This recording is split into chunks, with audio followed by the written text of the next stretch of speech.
tardes para todos. A pesar de todo el recorrido que uno tiene, que ya de dar clases y charlas me puso nervioso esta cosa, toda la expectativa que se generó y el tema que se volvió como taquillero, como el profesor Sergio. Pero en estos días, en un claustro de profesores del Departamento de Medicina Familiar, se generó pues un debate que ha seguido en el chat y que no ha tenido una resolución como tal alrededor de esta pregunta. Y es una pregunta que es muy frecuente en las discusiones entre nosotros, entre los médicos, y digamos que en pasillo siempre nos quejamos, y me pareció que, dado que estaba en el espacio ahí de la actividad académica, que era un tema interesante para analizarlo desde la academia, de académicos que somos. Entonces vamos a tratar de responder esa pregunta de cuál debería ser el tiempo de duración de la consulta médica, haciendo algún análisis histórico del contexto cultural y económico y de la evidencia científica. Quiero hacer esta pregunta, y esta pregunta no pretendo responderla, y mucho menos en este momento. La quiero dejar, que me parece que va a ser una pregunta importante para responder la otra. ¿Cuál para cada uno de nosotros es la esencia del acto médico? A mí siempre me ha dado curiosidad preguntarme, aquí está Hipócrates, padre de la medicina, época griega, año 400 a.C., Galeno, época romana, 150, 60 después de Cristo. Este es Thomas Heidemann, médico inglés, siglo XVII. Cuando ellos hacían consulta, ¿cuánto se demoraría con un paciente? Desafortunadamente no lo podemos saber con exactitud. Ahora, yo dudo mucho que se demoraran 15 minutos. Lo dudo bastante, pero no lo sabemos, desafortunadamente. Vamos a hacer un recorrido muy breve de los contextos, desde que nace la medicina moderna, en la época griega. El contexto de atención giraba en torno sobre todo a las visitas a los domicilios. Los médicos esencialmente atendían a los pacientes en los domicilios, y existía digamos una figura que uno podría tratar de equiparar a lo que son los hospitales, como son los templos de Asclepiades, donde se hacía más desde otra figura, pero la atención médica sobre todo se da en las visitas.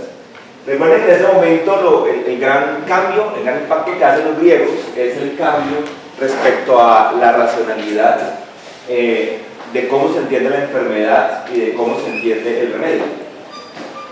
Para los médicos en ese momento era muy importante entender el contexto y entender las costumbres que tenían las personas, porque consideraban que eso era muy importante en la determinación de que la gente pudiera enfermar, y eso llevaba a que fuera muy importante conversar con los pacientes y muy importante observar a los pacientes, sus signos físicos, sus excreciones, por ejemplo, pero también todo el contexto en que ellos vivían.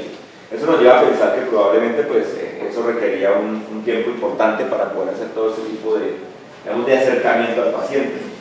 Cuando tenemos ya Roma acá y tenemos la época medieval, igualmente la atención médica giraba en torno a las visitas a los domicilios de las personas.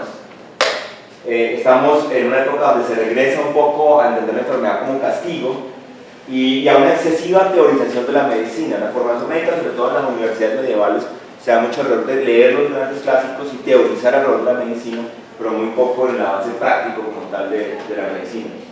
Cuando ya entramos en el Renacimiento y toda la época del siglo XV al siglo XVIII, igualmente el contexto sigue siendo la visita al domicilio, pero empieza ahora sí a llegar al hospital como un sitio de atención médica.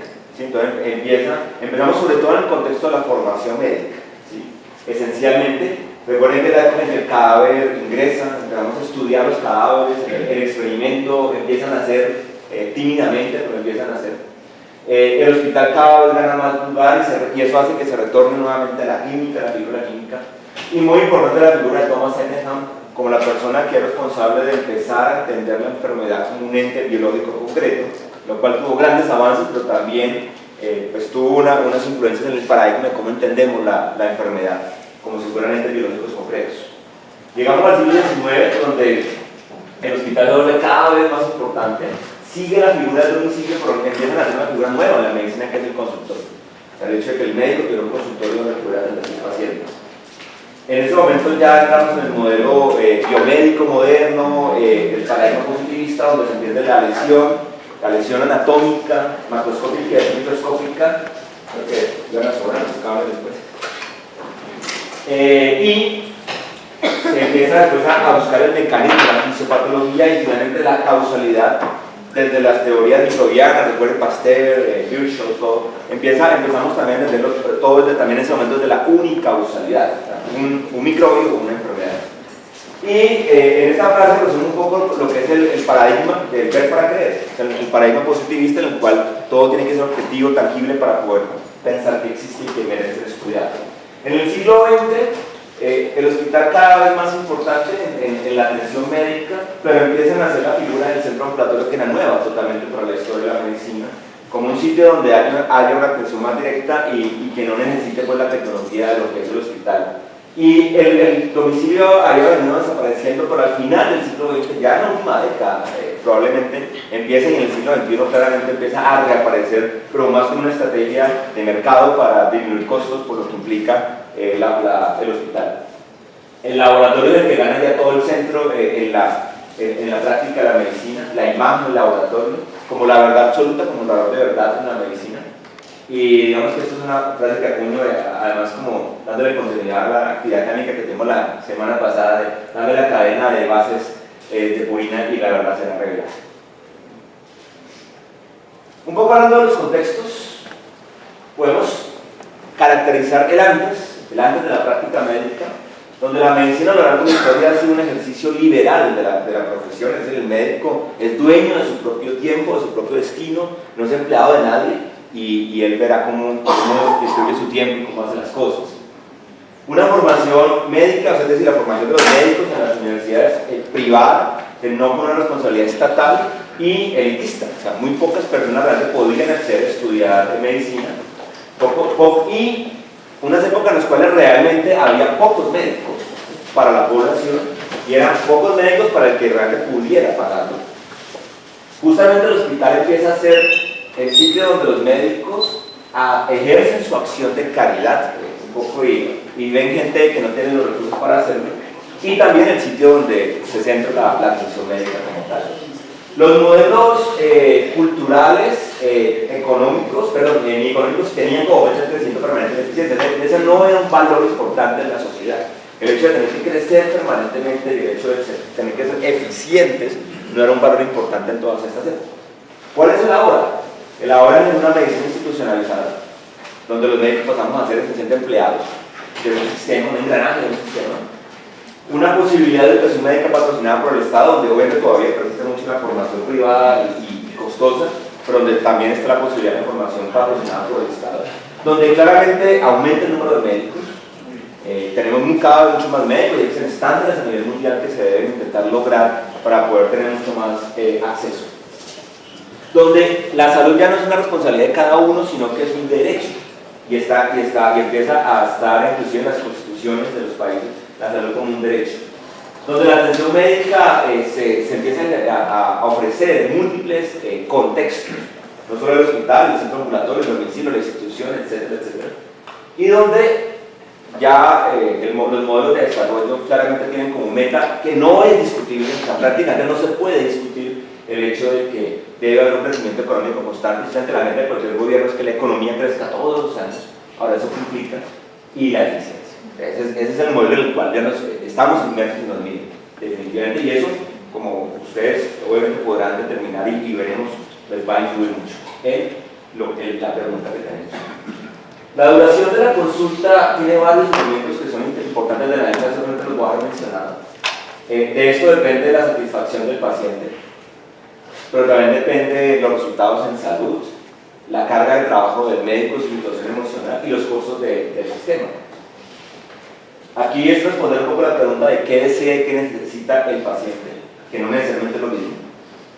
Aquí pues hay diferentes elementos que se hagan diagnósticos que sean pertinentes, los correctos, los adecuados, que no haya resultados adversos, que los pacientes con patología crónica logren un control de esas patologías, que haya una reducción en las tasas de hospitalización y de mortalidad, que aumenten los comportamientos saludables en la población y que haya mejor adherencia. Son los principales indicadores que uno podría pensar para esto. Y en cuanto al médico también, ¿qué deseamos y qué necesitamos nosotros en nuestro trabajo? Y en los costos del sistema, pues eso también son implicaciones que se pueden medir en el uso de ayudas diagnósticas, que se pueden medir en el costo de los medicamentos, en ahorro en los gastos hospitalarios, en el radio de médicos por habitante, porque eso implica un costo como tal, y en el porcentaje de cuánto gasta un sistema de salud o un gobierno en el personal de salud. Y aquí quiero destacar que pues, en esta parte tanto del paciente como del médico están implicados, somos seres esencialmente hedonistas y están involucradas las emociones y el placer, cómo nos sentimos nosotros. Bueno, cuando ya vamos a entrar a analizar la evidencia, quiero señalar en los diferentes estudios una serie de problemas metodológicos transversales, que es importante tenerlos en cuenta porque eso nos va a agregar dificultad a la hora de analizar los datos. Primero, hay una amplia variabilidad en los estudios. Digamos que las variables son muy difíciles de definir y completar y son muy variables los estudios a la hora de hacer revisiones sistemáticas y por eso no hay metaanálisis realmente. Hay un problema en la selección de los médicos. Prácticamente en todos los estudios que se han hecho, la selección de los médicos es voluntaria, es decir, el médico que quiera participar, y eso ya no es eso, porque el médico que quiere participar va a tener unas características. Tercero, los métodos de evaluación de cuánto, parecería algo muy sencillo, o sea, cómo se determina cuánto dura la consulta. Pues está el que sería el más claro de todos, es que alguien simplemente se sienta fuera y mira cuándo entró el paciente, pone el cronómetro y cuándo salió. Pero pues eso implica tener más personal en el estudio, es más costoso, es más difícil. Lo que más se hace probablemente es esto, pero esto es muy sesgado. O sea, ¿cuántas horas trabaja el médico? ¿Cuántos pacientes viven?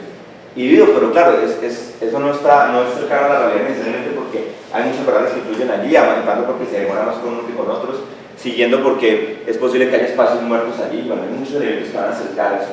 Y la otra variable que también tienes que caracterizar es el de los reportes. El mismo médico reporta cuánto se demora en promedio.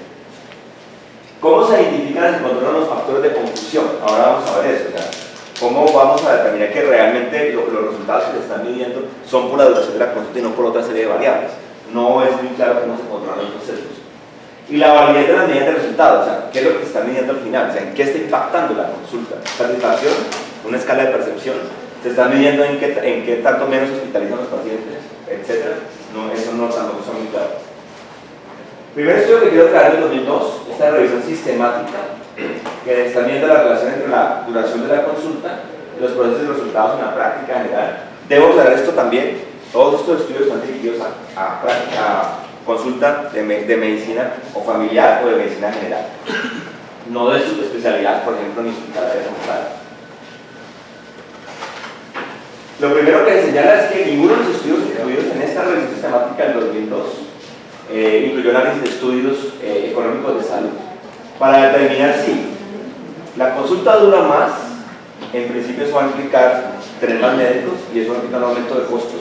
Si realmente eso compensa el hecho de que supuestamente esto haga que se logren mejores resultados con cada paciente individual. Entonces no hay análisis económico en eso. ¿Qué se empieza a encontrar? Los médicos más rápidos los definen como aquellos que contienen consultas de menos de 7 minutos. Esos son los médicos rápidos. Y los médicos lentos, con ese término, son los que duran más de 9 minutos con sus pacientes. Los médicos lentos, es decir, los médicos que toman más tiempo con sus pacientes, reconocen y tratan más problemas de largo plazo y más problemas psicosociales. Van a ver que muchas de esas conclusiones pueden sonar de perogrullo, ¿no? Como muy obvias, pero pues es importante demostrarlas.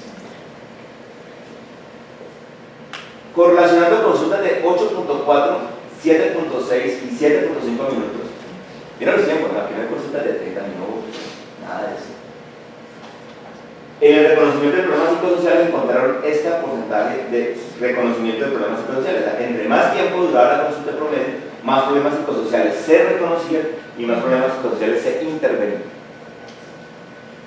También se encontró que en criterios de calidad de auditoría y historia clínica de examen físico, o sea, cuando con una matriz de checklist de mirar calidad de historia clínica de examen físico, también entre más se demorara la consulta, pues había más probabilidad de que se tuvieran buenos puntajes en eso. Es decir, conclusión, se hacen mejores historias clínicas, se examinan mejores pacientes. Los médicos más rápidos hacen historias más dispersas, historias totalmente sin mucho sentido. Los médicos más lentos, o sea, los que se demoraron más en consulta, prescribieron una proporción menor de consultas, es decir, un poco más de la mitad de las consultas tenía prescripción farmacológica, mientras los médicos más rápidos tenían que mandar más medicamentos. También se encontró que probablemente probablemente la prescripción farmacológica era de mejor calidad, pues no solamente en cantidad, sino que era más una prescripción más adecuada, más pertinente a lo que el paciente necesitaba, más segura, por ejemplo, de los médicos que se demoraban más con los pacientes. La solicitud de ayudas diagnósticas también la estudiaron, pero no lograron conclusiones. Entonces encontraron estudios que planteaban que el médico que se demoraba más mandaba menos exámenes, pero también encontraron otros que no encontraron diferencias. Entonces al final dijeron que no podía ser concluyente. También en las interconsultas, aunque un estudio, sobre todo estudios lo midieron, un estudio encontró que el médico que se demoraba menos, era más rápido, interconsultaba más, pero no encontraron diferencias, entonces tampoco pudo ser concluyente. Y en cuanto a atención preventiva, sí encontraron que los médicos que tenían consultas más largas hacían más servicios preventivos. También encontraron en cuanto a qué tanto reconsultan los pacientes que en las consultas que se demoraba más con los pacientes tenían que volver menos. Claro, es lógico porque pues, en teoría se van a resolver más problemas y el paciente tiene menos necesidad de estar volviendo. Y también la reconsulta también a veces puede significar que el paciente no se mejoró, también hay que tener en cuenta eso. La duración promedio de la consulta parece, no es única, pero parece estar asociada con varios de los elementos de lo que es la satisfacción del paciente, pero no con todos. Pero hay una tendencia que sí hay más satisfacción del paciente. No encontraron una relación de la duración de la consulta con mediciones externas de calidad. En este caso, prácticamente todos los estudios de esta revista sistemática son de Inglaterra, son del Servicio de Salud del Reino Unido. Ellos tienen pues, una serie de indicadores de calidad, no encontraron que realmente hubiera diferencia. En uno de los estudios encontraron que también había que los médicos más lentos, de los que se demoraban más con sus pacientes, mostraban más enfoque centrado en el paciente, pero curiosamente encontraron que se estresaban más. Eso ya es especulativo, podría significar que también se preocupa tanto por sus pacientes que también se estresa y a pesar de que se demora más, siente que no es suficiente. Es un dato interesante para mirar. Y hay datos que sugieren, pero no es concluyente, que los médicos más rápidos, a los que se demoran mucho menos de 7 minutos con sus pacientes, puede que eso deriva en que vea a los pacientes más veces. Ese paciente se ve finalmente obligado a ir más veces al médico, pero ese hecho de que vaya más veces al médico parece que no compensa las deficiencias de hacer una consulta tan rápida. Y también hay que tener en cuenta, ellos señalan que hay una posibilidad de que los estudios no hayan incluido los médicos con mayor presión de tiempo y por eso puede que eso vaya a influir en que no se encuentren algunas de las diferencias esperadas. Y la principal dificultad para interpretar todos estos estudios, como les decimos, es que realmente no pudieron concluir si esto se deriva directamente, en forma directa, de la duración de la consulta o de las características de los médicos. ¿Sí? Es decir, los médicos que se demoran más con sus pacientes es probable que tengan ciertas características que sean las que marquen la diferencia y no el hecho que se demoren más, pero es algo que simplemente están señalando como que no se puede determinar con esos estudios. El otro estudio mucho más reciente, 2017, es este, muy conocido también. Variaciones internacionales en cuidado primario, entonces son solamente de atención primaria, en la duración de la consulta del médico, una revisión sistemática de 67 países. Aquí está, pueden ustedes, lo que no van a alcanzar a entender con la letra de los países. Debo decir que Colombia no está incluida en el estudio. Está Costa Rica, está Perú, está Brasil. Ahora tenemos México, la verdad no recuerdo ni ahí estaba. Y ustedes pueden ver la duración y lo que puedo marcar como tendencia. ¿Quiénes están aquí? Países generalmente más pobres, asiáticos. Por ejemplo, está Bangladesh. Bangladesh tuvo 46 segundos de duración promedio de la consulta. Yo todavía no puedo entender cómo puede pasar eso, la verdad. No entendería. Y acá está Suecia, Estados Unidos. Pero más o menos, para que nos sorprendamos, el promedio está alrededor de 6.5 minutos. Unos 6.5 minutos aproximadamente. Y ahí está, por ejemplo, Inglaterra, un país que tenemos una percepción de muy buena con sus famosos 10 minutos. Yo quiero aquí introducir lo que es mi experiencia con esto, en los que yo he podido conocer.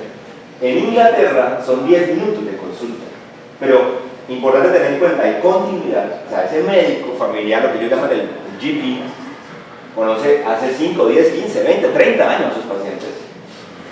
Segundo, aunque no se ha realizado, en algunas de las consultas hay preconsulta por parte de enfermería. es toma de hospital, ese tipo de cosas. Pero mi percepción es que sí, bajo el parámetro que uno quisiera, y yo tengo el sesgo de ser amante de la semiología y coordinador de semiología aquí en la universidad hace muchos años, me parece que sus anamnesis y sus exámenes físicos son muy pobres. Sí. Ahora, que eso impacte en resultados negativos es otra cosa, pero bajo el parámetro que uno quisiera. Y también se puede destacar un sesgo, y es que los médicos familiares en Inglaterra tienen un tiempo administrativo en el cual pueden compensar ciertas cosas. ¿Sí? Por ejemplo, tener más tiempo para leer pacientes más complejos que han estado hospitalizados, ese tipo de cosas. En España, en promedio, son 6 minutos. Y en este momento España ha sido considerado uno de los mejores sistemas de salud del mundo. Aunque bueno, uno es criticable las variables con que lo miden, ¿no? Lo están viendo mucho también, por ejemplo, con el hecho de que España en este momento es el país que más ha ganado en esperanza de vida en el mundo entero, pero la esperanza de vida pues tiene muchas variables que lo pueden explicar. También hay continuidad, también es una figura de un médico familiar como médico de cabecera de una fundación, igualmente una anamnesis muy focal, o sea, aquí es el grano, ¿sí? Y la verdad es que el examen físico es más pobre que el de ingleses, o sea, a veces ni se examina al paciente. Otra característica interesante de los españoles, a diferencia por ejemplo de los ingleses, es que hay muy poco filtro en lo que los pacientes solicitan. O sea, si un paciente dice, ok, yo creo que manda una resonancia, yo no puedo discutir. Vaya. Sí, hay muy poco filtro, porque ahí uno lo está midiendo, no tiene indicador de calidad. Ahí uno no afecta para nada ese tipo de cosas. Y las agendas de un médico familiar español pueden ser tranquilamente entre 40 a 50 pacientes diarios. Y tenemos el otro extremo, Cuba. Yo creo que esos 60 minutos por colocar algo. Cuando yo le pregunto a un médico familiar cubano, ni siquiera entiende la pregunta. ¿Cómo médico cuánto le dura la consulta? ¿No? Pues lo que el paciente necesita, punto. Entonces, le pregunto cuántos pacientes necesita en una mañana, 4 en una mañana. ¿Sí? Es otro sistema donde también hay continuidad, donde tienen una gigantesca cantidad de médicos que les permiten un índice de médico-paciente muy bajo, pero también pues, a costa de que los ingresos de lo que le pagan a un médico, pues, en un sistema que es totalmente diferente al nuestro obviamente y a los otros países, pero pues, es muy bajo. Bueno, cuando hacemos la correlación entre duración de la consulta y gasto per cápita en salud, es clara la tendencia, entre más un país gaste en salud, invierta más bien en salud, más se demora la consulta. Eso crea también una ley de cuidados inversos, porque los países que tienen más necesidades tienen consultas también más cortas. Entonces, ustedes comentan claramente Estados Unidos, Noruega, Suiza, Dinamarca, Finlandia, Japón, y aquí está África, Asia, esencialmente. Incluyendo la China, ¿no? Que tienen consultas de 3 o 4 minutos. No sé cómo ahorita con el coronavirus, pues para poder atender a los pacientes. ¿Cómo ha evolucionado el tiempo? Ustedes pueden ver que en Inglaterra, desde el año 40 hasta ahora, claramente ha aumentado, pero o sea, ha aumentado de 5 minutos a 10 minutos. En Australia siempre ha estado invariable a lo largo de los últimos 15 años, 15 minutos en Australia. Y en Estados Unidos también ha aumentado desde 15 hasta 21 minutos aproximadamente, que es el promedio que tienen en este momento. Lo otro también se correlaciona es que a mayor cantidad de médicos por habitante, más dura la consulta. ¿Sí? Más dura la consulta.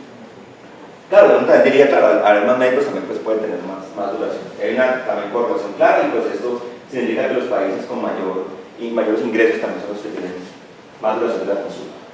Otras conclusiones de esta revisión sistemática. No encontraron correlación significativa entre la duración de la consulta y el número de consultas por paciente por año. Y que según esto, tener consultas más cortas no llevó a que el paciente consultara más veces, dato que entra en contradicción con el otro que les presenté ahorita. Encontraron una asociación significativa entre la duración de la consulta y la satisfacción de los médicos, en este caso de los médicos. El médico que se demoraba más se sentía más satisfecho. Encontraron una asociación significativa entre el agotamiento físico, realmente, con consultas cortas, pero no con agotamiento emocional ni despersonalización, y con los otros dos criterios del burnout. No encontraron correlación con uno de ellos. No encontraron asociación entre la duración de la consulta y la solicitud de sobre todo de imágenes diagnósticas, que sería la lógica si uno piensa, pues el médico que se demora más manda los exámenes porque tiene más tiempo para realizar las cosas, pero ellos no encontraron correlación allí. Encontraron una correlación significativa entre más duración de la consulta y menos ingresos de los pacientes diabéticos, es decir, los tenían mejor controlados, pero no le encontraron ni nada ni en poco, o sea que no hay una cosa concluyente allí. No encontraron una relación significativa entre la duración de la consulta y el hecho de que el paciente tuviera que ir a urgencias. Tampoco la encontraron entre la duración de la consulta y la satisfacción del paciente. Tampoco la encontraron, curiosamente. Llama la atención que 18 países de los 67 tenían consultas de menos de 5 minutos, pero esos países son los que tienen más población. Es decir, el 50% de la población mundial tienen consultas de menos de 5 minutos. Porque ahí está la China, la India, nada más con China e India, pues ahí ya está casi todo el planeta. Y eso pues lo relacionaron especulativamente con problemas de gobernanza, de cantidad de fuerza laboral, acceso, etcétera, etcétera. Países como Pakistán, Bangladesh y China no tienen sistema de citas, allá no existen las citas médicas, ya el que va llegando de su médico. Quiere decir que un médico puede hacer 90 consultas en un día, tranquilamente. Y muchos de los estudios encontraron, que no era no concluyente, que si hay una tendencia que entre más corta la consulta, hay más polifarmacia, más uso excesivo de antibióticos y una más mala comunicación con los pacientes. También encontraron una relación entre la consulta más corta, agotamiento médico, que ya habíamos hablado de eso, y se esperaría también que los países con mayores, lo que hablamos del cuidado inverso, el país entre más pobre y más necesidad de salud tiene, antes por el contrario la consulta tiende a durar menos. Y igualmente también dicen, fue muy difícil que los estudios pudieran demostrar que controlaban los sesgos adecuados, los sesgos de género y edad del médico. Por ejemplo, hay evidencia que muestra que las mujeres se demoran más con los pacientes y son más centradas en el paciente y el paciente sale más satisfecho. ¿Es eso lo que está explicando esto o es la duración de la consulta per se? Entonces, hay una cantidad de variables que no estuvieron muy bien medidas allí. Entonces, vamos a realizar un estudio que mide esto. ¿Cómo influyen esos demás factores en la duración de la consulta? Aquí estamos encontrando quiénes se demoran más, los hombres o las mujeres. Entonces, aquí está claro. Los hombres jóvenes, más bien en edad también, bueno, pero esto de menos de 20 años no es de edad, ¿no? Obviamente, no de tiempo de graduación, exactamente. Menos de 20 años de práctica lo consideran pues, médicos pues, jóvenes relativamente. Yo estoy cumpliendo 20 años, ya que estoy ahí en la transición en este momento. Raspando. 8.4 minutos, mientras las mujeres también de graduación reciente, 9 minutos. No es una diferencia muy marcada, pero cuando lleva más de 20 años de práctica, los hombres se demoran 6.6 minutos, es decir, el hombre que más experiencia tiene, más tiempo lleva practicando, el médico hombre va a ser más rápido, se demoran menos, y es una diferencia significativa. Las mujeres cambian, o sea, cada vez que las mujeres llevan 15, 20, 30, 40 años, siguen demorándose lo mismo, ¿sí? Lo cual para mí es positivo. No, hay alguien que lo puede mirar, pero pues para mí es positivo. Cuando se mira la asociación de la duración de la consulta con el burnout, la satisfacción del médico, hay unos datos interesantes que además se diferencian por género. Es interesante mirarlo. En los hombres, la duración de la consulta, que hayamos mirado todo eso, los hombres, cuando es el lado score, son los que tienen bajo puntaje, o sea, no tienen tanto burnout, los que tienen alto puntaje, pues tienen alto burnout. Lo que vamos a mirar es que los hombres que son rápidos, o sea, que tienen menos de 7 minutos de duración de la consulta, versus 7.9. Entonces miren que es curioso, entre más se demora el médico hombre, más se estresa, más mal se siente. En cambio la mujer es todo lo contrario. Entre más rápida es, entre más presión de tiempo tenga, más se estresa. Curioso. Ahora, ¿cómo impacta el hecho de que mis pacientes sean más que todo mujeres? Las pacientes. Claramente. Más mujeres hay en la consulta, más se muere el médico. Sin comentarios. Evidencia lo muestra claramente. ¿Sí? Miren cómo entre más porcentaje de mujeres en la consulta, más tiende a demorar el médico. Duración de la consulta por el hecho de que tanto aplica un modelo centrado en el paciente. Entonces digamos que ahí claramente entre más, no todos los componentes, pero sobre todo en este componente, entre más se demore el médico, aplica más un modelo centrado en el paciente. Quise mirar otro aspecto, lo miré con ese estudio, es nosotros quedamos mucho de qué tanto impacta el hecho de que ya se haya sistematizado la consulta, de que todo sea a través del sistema. Esto también es de controversia porque algunos médicos dicen que es mejor y que es más rápido y otros dicen que no. También tiene mucho que ver con la edad. ¿Sí? Los que estudiamos medicina con el clínica en papel, siempre nos pega más duro, el que ya se formó así pues no la pega tan duro, etc. Pero lo que se encontró en este estudio que fue hecho en Estados Unidos es que cuando cuando dos hospitales se metieron a sistematizar todo, el tiempo que se dedica el médico al paciente mermó, claramente mermó. ¿Sí? Entonces sí parece que es un estudio solamente, pero sí parece haber un impacto y la introducción, la sistematización de la consulta sí disminuiría el tiempo de atención directa al paciente. Y eso lleva pues, a titulares, ¿no? Un periódico del Reino Unido donde dice: los médicos familiares se quejan de que están tan apurados de tiempo que no tienen tiempo ni de comer, ni de beber, y que tienen que orinar en el propio consultorio. O sea, no tienen tiempo de pararse ni siquiera ir al otro baño, ni de salir a comer ni a tomar nada. Quiero hacer dado que el tema que nos trajo aquí es justamente una consulta en el contexto de la formación de los residentes de medicina familiar, pero que aplica para todo, quise hacer algunas apreciaciones sobre lo que es hacer consulta ya en el contexto de la educación médica, porque tiene su particularidad y es importante reconocerlo. Les traigo este artículo de Medical Teacher, que es una de las revistas más importantes en la educación médica en el mundo, que nos hace un análisis, una reflexión y unas recomendaciones sobre lo que implica esto en pacientes ambulatorios. Primero se reconoce que el contexto de pacientes ambulatorios es un entorno clínico ocupado, el hospitalero de hecho también, pero el ambulatorio tiene un problema. En el hospitalero puede haber muchos pacientes, pero yo al final yo puedo demorarme lo que yo quiera con el paciente. Acá no, acá hay una presión, el paciente tiene un horario de consulta y tiene que ir, y hay más pacientes para ver. Entonces eso hace que el tiempo de enseñanza sea muy corto. No hay control en eso, ya hay una agenda de citas y yo no puedo controlarla. El docente tiene que asistir a varios pacientes al mismo tiempo y con múltiples estudiantes. O sea, esta discusión que tuvimos en el claustro de profesores nuestro es un problema universal, o sea, no solamente de aquí. Cada un profesor de medicina, generalmente, sobre todo en el contexto ambulatorio, siempre le toca tener varios estudiantes al tiempo. Hay breves interacciones para el aprendizaje.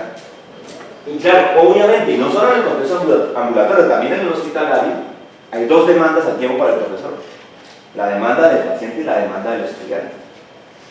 Y siempre va a ganar, o bueno, debería ganar la del paciente.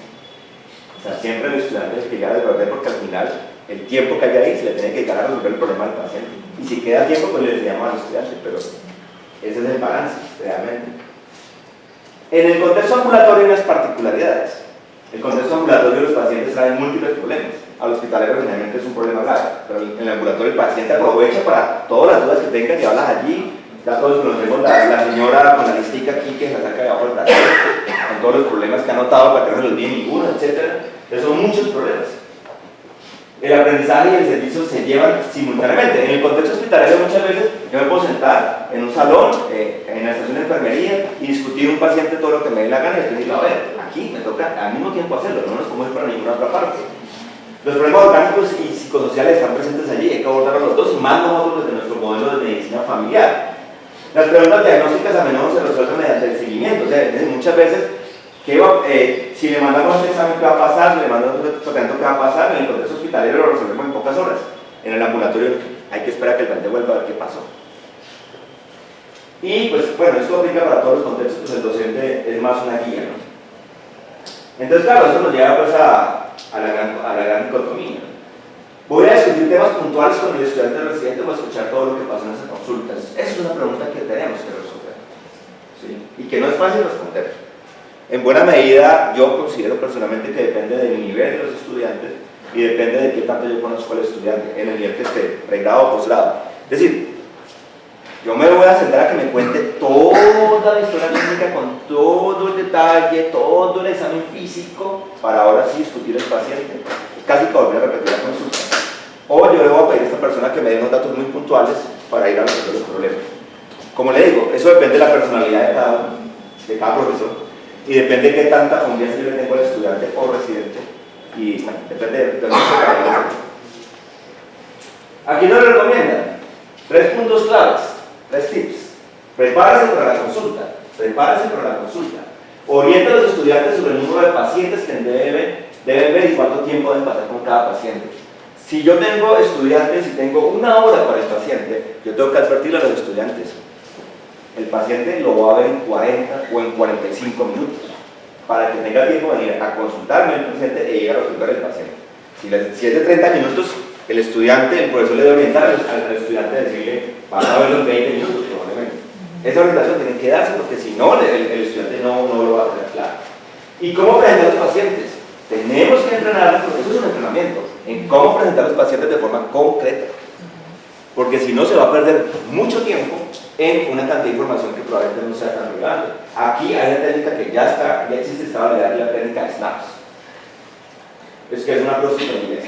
Enseña durante la consulta, haga preguntas para demostrar conocimiento respecto al clínico, es decir, ahí mismo, rápidamente, ¿usted qué piensa? ¿Qué haría? No pensamos que esto va a ser una clase después al final de la consulta, inmediatamente. ¿Sí? Modele la buena interacción médico-paciente. No se olvide que usted es modelo ante el estudiante, así es un residente de último año, usted es un modelo y él está viendo usted cómo lo hace. Y también intente, al menos en parte, ver la interacción de su estudiante con el paciente. Porque muchas veces nosotros llegamos al final y no tenemos ni idea de qué sucedió allá adentro, es una caja negra, no sabemos cómo fue la interacción, cómo preguntó, cómo saludó, etcétera, etcétera. Entonces eso es importante verlo también. Y enseñe después de la consulta. Responda preguntas, resuelve los problemas específicos del paciente, aclare lo que no se entendió y deje un plan educativo. O sea, ¿qué tiene que hacer? Eso también es importante, ¿no? La realimentación, por supuesto. 3 tips para poder hacer aquí y entrenarse para eso. Ya para terminar como conclusión, entonces, es importante que en todos los espacios que tenemos, académicos, gremiales, profesionales, etcétera, laborales, reflexionemos sobre la esencia del acto médico, qué es lo inmanente a nuestra profesión, qué es lo que está allí como esencia y no debe cambiar. Tenemos que tener en cuenta que el contexto social, cultural, político, económico influye en la duración de la consulta y lo que se espera de esa consulta. Y es una realidad que está allí, ahí está. O la aceptamos o nos adaptamos, o la transformamos. La evidencia sobre el tema, como ustedes se dan cuenta, es muy variable y débil. Pueden ver que la tendencia de la duración de las consultas es a menos de 10 minutos, pero también tener en cuenta que en unos contextos particulares. La corta duración tiende a relacionarse con mayor carga laboral de médico de satisfacción. Vemos que eso es una tendencia más clara en la evidencia. Que el impacto sobre los indicadores concretos en salud pues no es tan claro en los estudios que les he presentado. Hay que tener en cuenta que hay unas nuevas demandas que van a influir en el tiempo de la consulta. No es lo mismo pensar ahorita que hace 30, 40 años. Hay un cambio en el perfil demográfico. Aquí que tenemos todos los compañeros de geriatría, sabemos que estamos en una tendencia hacia el envejecimiento poblacional. Eso agrega unas demandas, no es lo mismo tener a una persona de 80 años que una persona de 20 años. Cambios en el perfil epidemiológico, tenemos multimorbilidad, polifarmacia y cada vez más problemas psicosociales. Y eso agrega unas demandas específicas. No es lo mismo atender a un paciente de 40 años que tenía una enfermedad, ahorita tienen 5, 6, 7 enfermedades al tiempo. Y cada vez con mayor conciencia de la parte psicosocial. Y también cambios en el perfil de los pacientes. Los pacientes cada vez son más ciudadanos y conscientes de sus derechos, exigen más, y cada vez tenemos pacientes con un aumento de información disponible. No quiere decir buena información, por ahí está el doctor Google, los pacientes llegan con muchísima información, donde nosotros, y eso hace que sean cada vez más demandantes. Entonces, todos son cambios que tendríamos que nosotros como profesión analizarlos muy bien cómo impactan para la hora de hablar con los que deciden, tener en cuenta esto como van a impactar. Otros dos elementos que quiero traer en cuenta es que al final pues, hay que lograr un balance o hay que discutir cómo va a ser ese balance y qué va a pesar más. Si pensamos que debería pesar en un solo lado o si le damos balance a los dos lados, entre lo que nosotros queremos, el médico y el paciente, entonces lo romántico y la consulta ideal y todo el tiempo para el paciente y todo, pero también un sistema que nos exige, que nos habla de costos, que nos habla de, bueno, cuántos médicos vamos a necesitar, si usted me pide que le aumente la consulta una hora, entonces cuántos médicos más vamos a necesitar, etcétera. Entonces, ese es un balance que no sé a dónde va a llegar. Quiero también introducir el concepto que lo hemos terminado como de psicología del dinero en el sentido de cómo influye esto. Es diferente el médico institucional, que le pagan lo mismo sin importar el número de pacientes, donde probablemente mi experiencia me dice que ese médico va a atender en la medida que lo pueda hacer, a que vea el menor número de pacientes posibles, al médico que cobra por evento, o al médico que hace consulta particular. Analizar inclusive qué pasa con la consulta particular, que cada vez, sobre todo en médicos generalistas, es más escasa. ¿Qué pasa allí? Ahí hay una dinámica interesante, porque ese médico entiende al final que tiene que tener un balance. Entre más pacientes vea, más plata gana. Pero también, si dedica muy poco tiempo, probablemente los pacientes salen insatisfechos. Entonces al final hay una dinámica interesante de cómo logra ese balance también. Entonces hay unos factores ahí para poder mirar. Como estamos hablando de cuáles son los objetivos de la consulta, yo considero que lo que implica una consulta es buscar resolver el o los problemas de la persona que consulta, hacer un diagnóstico desde el punto de vista médico, digamos que esa es mi tarea, hacer unos diagnósticos, pero desde el punto de vista también de un enfoque más integral, estamos hablando de comprender el sufrimiento del paciente, es decir, qué implica esos síntomas para el paciente. Construir y consolidar la relación. Documentar lo que pasa en la consulta, o sea, escribir, dejar eso, pensar en que eso me lo van a auditar, pensar en que si me demandan es lo que me va a defender, etcétera, etcétera. Y por eso estamos gastando más tiempo en eso que en lo otro. Establecer y explicar unos planes para la persona que consulta, listo, hacemos el diagnóstico, pero ahora tiene que hacer el paciente. Detectar otras necesidades que no trajo el paciente, actividades de promoción y prevención. Venga, pero usted es un hombre, venga, discutimos en 13 años, discutimos la tomografía, venga, no sé qué. Y tener en cuenta siempre que eso se trata de una interacción humana y por lo tanto llena de incertidumbre, que es muy difícil estandarizar el proceso. Y tenemos que preguntarnos para dónde vamos. El camino está claro, la pregunta es si nosotros lo compartimos. El camino está claro, estamos yendo hacia una consulta altamente estandarizada, llena de protocolos, llena de fluidogramas, e inclusive, como pasa en Estados Unidos, con unos sistemas de historia clínica que no son la cajita abierta para texto libre de escribir sobre la enfermedad actual. Todo es un clic. Usted no escribe nada, es un clic. Simplemente estamos yendo hacia eso realmente. Y claro, cada vez más sistemas de información, la introducción de la inteligencia artificial que ya está allí, y cada vez se va a introducir más, que va a hacer que muchos de los procesos que se hacen en una consulta médica se hagan más rápido y peor aún, sin participación de los médicos allí. Esa es la tendencia. La pregunta es lo que debe pasar, es lo que queremos. Entonces uno podría ser un poco pesimista y decir que no podemos hacer nada, pero digamos que esa es la discusión que habría que hacer. Entonces, vamos a responder la pregunta. Desafortunadamente, caras de decepción. Pero no voy a responder la pregunta. Muchas gracias por